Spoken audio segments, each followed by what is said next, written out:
ನಮಸ್ಕಾರ. ವಿಕೆ ಡಿಜಿಟಲ್ ನ್ಯೂಸ್ಗೆ ಸ್ವಾಗತ. ಇಂದು ಗುರು ಪೂರ್ಣಿಮೆ.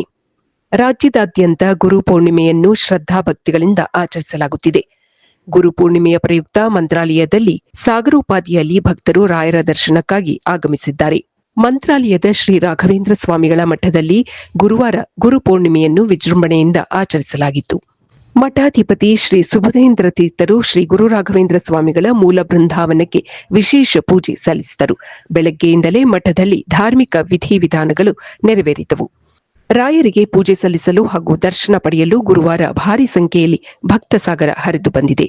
ರಾಯರ ದಿನವೆಂದೇ ನಂಬಲಾದ ಗುರುವಾರವೇ ಗುರುಪೂರ್ಣಿಮೆ ಬಂದ ಕಾರಣ ಬುಧವಾರ ರಾತ್ರಿಯೇ ಭಾರೀ ಸಂಖ್ಯೆಯಲ್ಲಿ ಭಕ್ತರು ಮಂತ್ರಾಲಯಕ್ಕೆ ಬಂದಿದ್ದಾರೆ. ಭಕ್ತರನ್ನು ನಿಯಂತ್ರಿಸಲು ಭದ್ರತಾ ಸಿಬ್ಬಂದಿ ಪ್ರಯಾಸ ಪಡಬೇಕಾಯಿತು. ಬೃಂದಾವನದಿಂದ ಮಠದ ಹೊರಾಂಗಣದವರೆಗೂ ಅಪಾರ ಸಂಖ್ಯೆಯಲ್ಲಿ ಭಕ್ತರು ಕುಟುಂಬದ ಸದಸ್ಯರೊಂದಿಗೆ ಸರತಿ ಸಾಲಿನಲ್ಲಿ ನಿಂತು ದರ್ಶನ ಪಡೆದರು. ಗುಂಡ್ಲುಪೇಟೆಯಲ್ಲಿ 4ನೇ ತರಗತಿಯ ವಿದ್ಯಾರ್ಥಿ ಹೃದಯಾಘಾತದಿಂದ ಮೃತಪಟ್ಟಿದ್ದಾನೆ. ಕುರುಬಗೇರಿ ಸರ್ಕಾರಿ ಹಿರಿಯ ಪ್ರಾಥಮಿಕ ಶಾಲೆಯ ಮನೋಜ್ ಕುಮಾರ್ ಮೃತ ವಿದ್ಯಾರ್ಥಿ. ಬುಧವಾರದಂದು ಈ ಘಟನೆ ನಡೆದಿದೆ. ಬುಧವಾರದಂದು ಶಾಲೆಯಲ್ಲಿ ಪಾಠ ಕೇಳುವಾಗ ಮನೋಜ್ ಏಕಾಏಕಿ ಕುಸಿದು ಬಿದ್ದಿದ್ದಾನೆ. ಆಸ್ಪತ್ರೆಗೆ ಕರೆತರುವ ಮಾರ್ಗದಲ್ಲಿಯೇ ಸಾವನ್ನಪ್ಪಿದ್ದಾನೆ. ಬಾಲಕನಿಗೆ ಈ ಮೊದಲೇ ಹೃದ್ರೋಗವಿತ್ತು. ಮೈಸೂರಿನ ಜಯದೇವ ಹಾಗೂ ಅಪೋಲೋ ಆಸ್ಪತ್ರೆಯಲ್ಲಿ ಚಿಕಿತ್ಸೆ ಕೊಡಿಸಲಾಗುತ್ತಿತ್ತು ಎಂದು ತಿಳಿದು ಬಂದಿದೆ. ಪತಿಯನ್ನು ಈಗಾಗಲೇ ಕಳೆದುಕೊಂಡಿರುವ ಮೃತ ಬಾಲಕನ ತಾಯಿ ಈಗ ಇದ್ದೊಬ್ಬ ಮಗನನ್ನು ಕಳೆದುಕೊಂಡು ಕಂಗಾಲಾಗಿದ್ದಾರೆ. ಭದ್ರಾ ಬಲದಂಡೆ ಒಡೆದು ಕುಡಿಯುವ ನೀರು ಪೂರೈಸುವ ಯೋಜನೆ ವಿರೋಧಿಸಿ ರೈತರು ಪ್ರತಿಭಟಿಸಿದ್ದಾರೆ. ಮಾಜಿ ಸಚಿವ ರೇಣುಕಾಚಾರ್ಯ ಸೇರಿ ಹಲವರನ್ನು ಪೊಲೀಸರು ಬಂಧಿಸಿದರು. ಭದ್ರಾ ಬಲದಂಡೆ ಒಡೆಯುವುದನ್ನು ವಿರೋಧಿಸಿ ಮುಖ್ಯ ಇಂಜಿನಿಯರ್ ಕಚೇರಿಗೆ ಮುತ್ತಿಗೆ ಹಾಕಲು ರೈತರು ಮುಂದಾಗಿದ್ದರು. ಪ್ರತಿಭಟನೆ ಮಾಡಿದ ರೈತರನ್ನು ಬಂಧಿಸಲಾಗಿದೆ.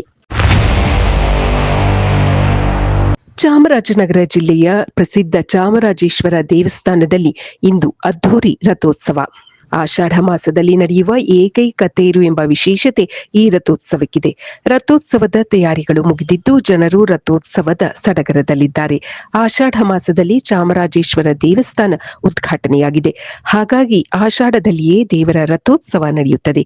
ಗಣಪತಿ ಹಾಗೂ ಚಂಡಿಕೇಶ್ವರನ ಉತ್ಸವ ಮೂರ್ತಿಗಳನ್ನು ಹೊತ್ತ ಚಿಕ್ಕ ರಥ ಮುಂದೆ ಸಾಗಿದರೆ ಚಾಮರಾಜೇಶ್ವರನ ಉತ್ಸವ ಮೂರ್ತಿ ಹೊತ್ತ ದೊಡ್ಡ ರಥ ಮಧ್ಯದಲ್ಲಿ ಇರಲಿದೆ. ಹಿಂದಿನ ರಥದಲ್ಲಿ ಕೆಂಪನಂಜಾಂಬ ದೇವಿಯ ರಥ ಸಾಗಿ ಬರಲಿದೆ. ಮೈಸೂರು ಮಹಾರಾಜರ ಕುಟುಂಬ ಮೊದಲ ಪೂಜೆ ಸಲ್ಲಿಸುತ್ತಾರೆ. ನಂತರ ಎಲ್ಲಾ ಕೋಮುಗಳ ಮುಖಂಡರು ಪೂಜೆ ಸಲ್ಲಿಸುತ್ತಾರೆ. ರಥೋತ್ಸವ ಆರಂಭವಾಗುವ ಮೊದಲು ಮೈಸೂರು ಅರಸರ ಪಂಚಲೋಹ ವಿಗ್ರಹಗಳನ್ನು ತೇರಿನ ಅಭಿಮುಖವಾಗಿ ಇಡುತ್ತಾರೆ.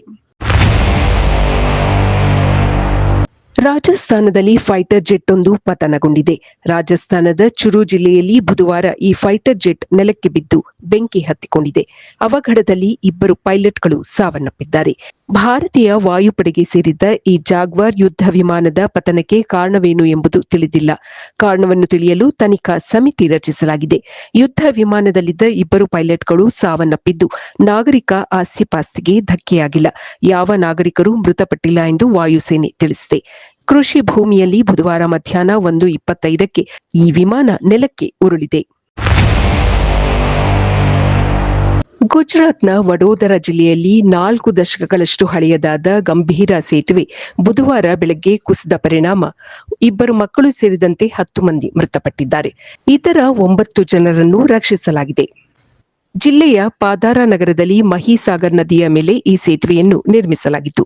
ಕೇಂದ್ರ ಗುಜರಾತ್ ಮತ್ತು ಸೌರಾಷ್ಟ್ರಕ್ಕೆ ಸಂಪರ್ಕ ಕಲ್ಪಿಸುವ ಪ್ರಮುಖ ಸೇತುವೆ ಇದಾಗಿದೆ.